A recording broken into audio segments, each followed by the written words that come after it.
Մայրաքաղաքային և մարզային լրատվամիջոցներ ներկայացնող 10 լրագրողներ երկօրյա շրջայցով Գեղարքունիքի մարզի Վարդենիս և Գավառ համայնքներում են։ Լրագրողական շրջայցն իրականանում է ՄԱԿ-ի բնակչության հիմնադրամի նախաձեռնությամբ և աջակցությամբ։ Շփվել ենք բնակիչների հետ, տեղական կառավարման, ինքնակառավարման մարմինների ներկայացուցիչների հետ, որպեսզի ավելի մանրամասն հասկանանք ինչ խնդիրներ իրենք ունեն։ Այս տարվա թեմատիկան ընտրվել է ժողովրդագրական հիմնահարցերը։ Յուրաքանչյուր տարի տարբեր թեմատիկա ենք ունենում։ Մի բնակավայրից մյուսը կան բազմաթիվ նման և շատ տարբեր խնդիրներ ու կարիքներ, հասցրել են արձանագրել լրագրողները։ Համայնքների բնակիչների հետ զրույցներից ստացած տեղեկություններն են քննարկում Գեղարքունիքի մարզպետ Կարեն Սարգսյանի հետ հանդիպման ընթացքում։ Կազմակերպվում է մամուլի ասուլիս, լրագրողներին հնարավորություն տալով մարզպետին հղել իրենց հուզող հարցերը։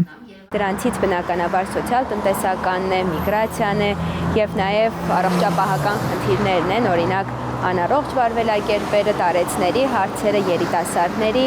և հենց այս թեմատիկայով մենք հավաքել ենք մեր սիրելի լրագրողներից խումբ, որը որ այս 2 օրերի ընթացքում իրականացնում է իրենց, կարելի ասել, հետաքննությունը կամ ուսումնասիրությունը տեղում և դրա արդյունքում ծնվելու են նյութեր, որոնք հրապարակվելու են բոլորի համար։ Տարբեր մարզեր լրագրողական ամենամյա շրջայցերի այս տարվա խորագիրը պայմանավորված է անցյալ տարի Հայաստանում ժողովրդագրական ռազմավարության ընդունմամբ, որի մշակման փուլում մարզերում առավել խոշոր խնդիրներ վերհանելու ուղղությամբ ուսումնասիրություններ է կատարել նաև ՄԱԿ-ի բնակչության հիմնադրամը։